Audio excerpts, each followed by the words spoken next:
Hi guys, welcome back to my YouTube channel Swapna Vantillu. ఈరోజు నేను office నుంచి వచ్చేటప్పటికి చాలా లేట్ అయింది. ఆ టైంలో ఇక మా వాడు గోల పెట్టేశాడు. ఏంటంటే వాళ్ళకి సమ్మర్ హాలిడేస్ కదా, ఈవినింగ్ స్నాక్ ఐటెం ఏమన్నా ఉంటే బాగుంటుంది అంటున్నాడు.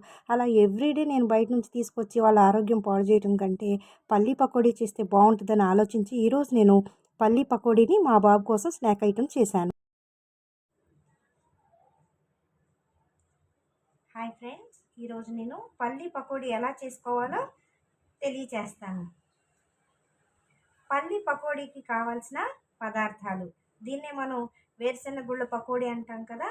ముందుగా ఒక 200 గ్రాముల వేరుశెనగ గుళ్ళు తీసుకున్నాను. అలాగే ఒక ఫుల్ కప్ బియ్యపిండి తీసుకున్నాను. హాఫ్ కప్పు శనగపిండి తీసుకున్నాను. 1 స్పూన్ కారం, 1 స్పూన్ సాల్ట్, 1 స్పూన్ మసాలా కారము, అలాగే చాట్ మసాలా 2 మిక్స్ చేసినటువంటి పౌడర్ని తీసుకున్నాను. వీటన్నిటిని కూడా ఇప్పుడు మనం మిక్స్ చేసి కావలసిన పరిమాణంలో మనము తగినంత వాటర్ వేసుకుని కలుపుకొని రెడీగా పెట్టుకోవాలన్నమాట. ముందుగా ఒక బౌల్ ఫుల్గా మనం తీసుకున్నటువంటి వేరుశెనగ గుళ్ళని తీసుకున్నాను, బౌల్లో వేసుకున్నాను. ఆ తర్వాత ఒక కప్ ఫుల్గా బియ్యం పిండిని తీసుకున్నాను. ఆ తర్వాత శనగపిండి తీసుకున్నాను అనమాట. హాఫ్ కప్పు శనగపిండి తీసుకున్నాను. రుచికి తగినంత ఉప్పు వేసుకోవాలి. ఆ తర్వాత చాట్ మసాలా పౌడర్, అలాగే కారం తగినంత కారం వేసుకోవాలి. ఇవన్నీ వేసుకుని బాగా మిక్స్ చేసుకోవాలి. ఫస్ట్ వీటన్నిటిని మనం మిక్స్ చేసుకుంటున్నాము. ఇప్పుడు తగినంత వాటర్ వేసుకుని మనం దీనిలో కలుపుకోవాలి. అయితే కొద్దిగా వాటర్ వేసుకుని కలుపుకోవాలి మనం, ఎందుకంటే ఈ పిండి జారుగా ఉండకూడదనమాట, గట్టిగా ఉండాలి. అలాగని మరీ గట్టిగా కూడా ఉండకూడదు. తగినంత వాటర్తో మిక్స్ చేసుకుని జారుడుగా కలుపుకోవాలన్నమాట. ఇలా కలుపుకోవాలి, ఇలా మిక్స్ చేసుకోవాలి ఫస్ట్. అలాగే ఈ మసాలా అంతా కూడా వీటికి పట్టాలన్నమాట. చూస్తున్నారు కదా నేను ఎలా కలుపుతున్నానో. మనకు కావాల్సినంత సమపాలల్లో మనం వాటర్ తీసుకుని చక్కగా కనుక మిక్స్ చేసుకుని కొంచెం సేపు దీని అలా రెస్ట్ చేయనివ్వాలన్నమాట. ఇలా మనం మిక్స్ చేస్తూ ఉంటే ఏమవుతుందంటే శనగపిండి, బియ్యపిండి ఇలా ఈ పల్లీలకి బాగా పడతాయన్నమాట. అలాగే తగినంత ఉప్పు, మసాలా వేసుకున్నాము. మీకు నచ్చినట్లయితే కొద్దిగా వాము, కొద్దిగా జీలకర్రని కూడా చిన్నగా ఒక వెల్లుల్లి రెబ్బలో వేసి దాన్ని కూడా మనం దంచి పేస్ట్ లాగా చేసుకుని దీనిలో వేసుకుని కలుపుకున్నట్లయితే మనం మిక్స్ చేసుకున్నటువంటి ఆ బ్యాటర్ ఏదైతే ఉందో ఆ పిండిని పకోడీలు ఎలా వేస్తామో అలా వేసేసుకోవటమే.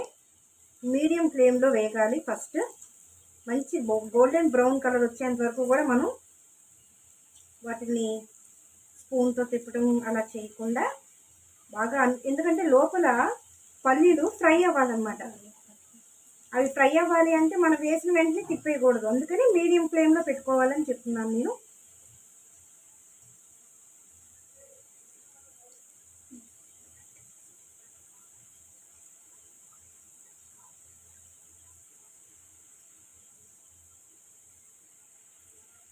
బాగా ఫ్రై అవ్వాలి కాబట్టి నేను మీడియం ఫ్లేమ్ అలాగే ఉంచాను. ఒక 2 మినిట్స్ అయ్యాక నేను దీన్ని మళ్ళీ స్పూన్తో ఒకసారి కలుపుతాను. దాన్ని అలా మిక్స్ చేస్తూ ఉండాలన్నమాట.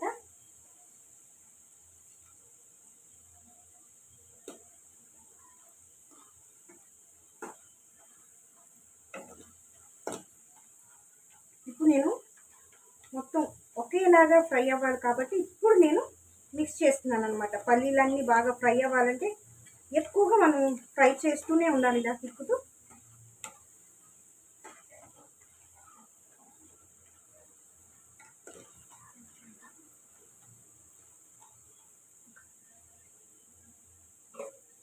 ఇలా 2-3 మినిట్స్ మనం దాన్ని ఫ్రై చేస్తూనే ఉండాలి. సో దట్ మనకి ఏమవుతుందంటే లోపల ఆ పప్పు అనేది ఫ్రై అవుతూ ఉంటుంది.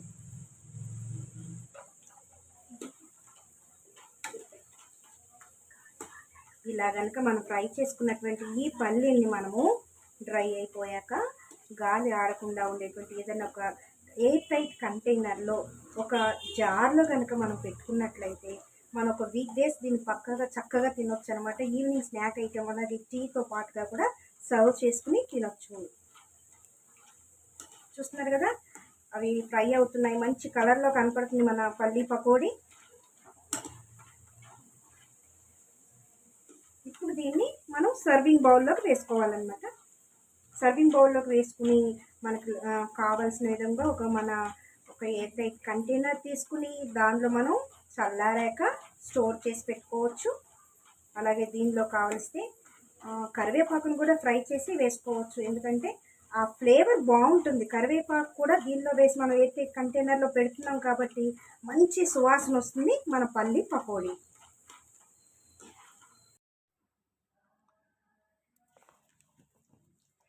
చూస్తున్నారు కదండి, మన పల్లి పకోడీ రెడీ అయిపోయింది. చూస్తున్నారు ఎంత బాగుందో చూడండి, బ్రౌన్ కలర్లో వచ్చింది. నేను ఇప్పుడు వీటిలో కరివేపాకుని కూడా ఫ్రై చేసి వేశాను. ఇది చాలా చాలా బాగుంది, చూడటానికి చాలా బాగుంది. మా పిల్లలు అయితే 2 రోజుల్లో దీని అంతా తేల్చేస్తారనమాట. ఎందుకంటే సమ్మర్ వచ్చేసింది, పిల్లలు ఇంట్లో ఉంటున్నారు, హాలిడేస్లో వాళ్ళకి క్రంచీగా క్రిస్పీగా ఉండేటువంటి పల్లి పకోడీ మీరు కూడా ట్రై చేయండి. దీన్ని నేను ఇప్పుడు చల్లబడ్డాక ఎయిర్ టైట్ కంటైనర్లో ఒక బౌల్లో కానీ లేదా దానిలో కానీ పెట్టుకుని ఆరబెట్టుకున్నాక అప్పుడు నేను జార్లో వేసి దాన్ని మూత పెట్టేసేసి రెడీగా పెట్టి ఉంచుకుంటున్నాను. మనకి ఎప్పుడు కావాల్సినప్పుడు అప్పుడు టీతో కానీ ఇంకేదన్నా ఈవినింగ్ స్నాక్ టైంలో కానీ ఇది తినొచ్చు అనమాట. క్రిస్పీగా ఉండేటువంటి పల్లి పకోడీ రెడీ అయిపోయింది. మీకు కనుక ఈ రెసిపీ నచ్చినట్లయితే ముందు మీరు కూడా ట్రై చేయండి, నాకు కామెంట్ చేయండి, మీ మెసేజ్ చెప్పండి. అలాగే మీకు ఏం కావాలో నాకు కనుక మెసేజ్ పంపించినట్లయితే నేను ఆ రెసిపీని నెక్స్ట్ ఎపిసోడ్లో ట్రై చేసి మీ అందరి కోసం అందిస్తాను నేను. Follow us on Instagram, Facebook and also YouTube channel Swapna Vantillu.